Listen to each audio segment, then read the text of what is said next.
ഒടിഞ്ഞു വീണ പോസ്റ്റിലൂടെ വൈദ്യുതി പ്രവഹിക്കുന്നതായി KSEB ഓഫീസിൽ വിളിച്ചു പറഞ്ഞ കുഞ്ഞു മിന്നൽ മുരളി കൃതിക്കിനെ കഴിഞ്ഞ ദിവസം 24 പ്രേക്ഷകർ കണ്ടു. ഇതേ കൃതിക്കിന് അഭിനന്ദനവുമായി ഒരു അതിഥി കൃതിക്കിൻ്റെ പേരൂരിലെ വീട്ടിലെത്തി.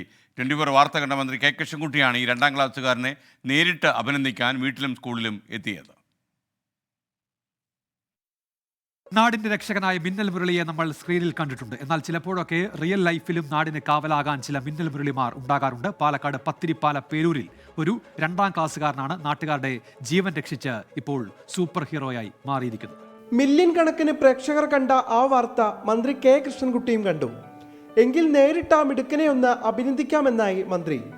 പേരൂരിലെ ഋദ്വിക്കിന്റെ വീട്ടിലെത്തിയ മന്ത്രി അവന്റെ ആവശ്യപ്രകാരം സ്കൂളിലുമെത്തി.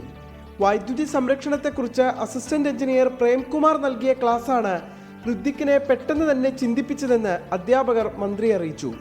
ഋദ്വിക്ക് അത്ഭുതപ്പെടുത്തിയെന്ന് മന്ത്രി.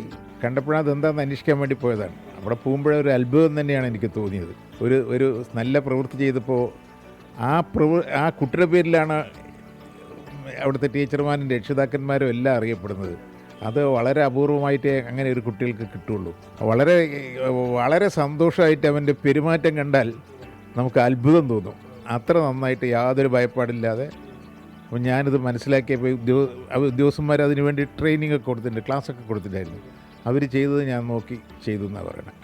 വീടിന് സമീപം വൈദ്യുതി പോസ്റ്റ് മറിഞ്ഞു കിടക്കുന്നത് ശ്രദ്ധയിൽപ്പെട്ട ഋദ്വിക്ക് ഉടൻ അമ്മമ്മയെ വിവരമറിയിക്കുകയും അമ്മാവൻ വഴി KSEB ഓഫീസിൽ വിവരമറിയിച്ച് പ്രശ്നം പരിഹരിക്കുകയുമായിരുന്നു. വാർത്ത പുറത്തു വന്നതിന് പിന്നാലെ മന്ത്രി V ശിവൻകുട്ടി, K കൃഷ്ണൻകുട്ടി എന്നിവർ 24 വാർത്ത പങ്കുവച്ച് കുഞ്ഞൻ ഋദ്വിക്കിനെ അഭിനന്ദിച്ചിരുന്നു. ഋദ്വിക്കിന്റെ നേട്ടത്തിൽ ഞങ്ങൾക്കും അളവറ്റ സന്തോഷം. നിഖിൽ പ്രമേഷ്, 24 പാലക്കാട്. എന്നാൽ ഋത്വിക്, നീ പുലിയാ കേട്ടോ. എന്തായാലും നിന്നെ നമ്മൾ സമ്മതിച്ചിരിക്കുന്നു.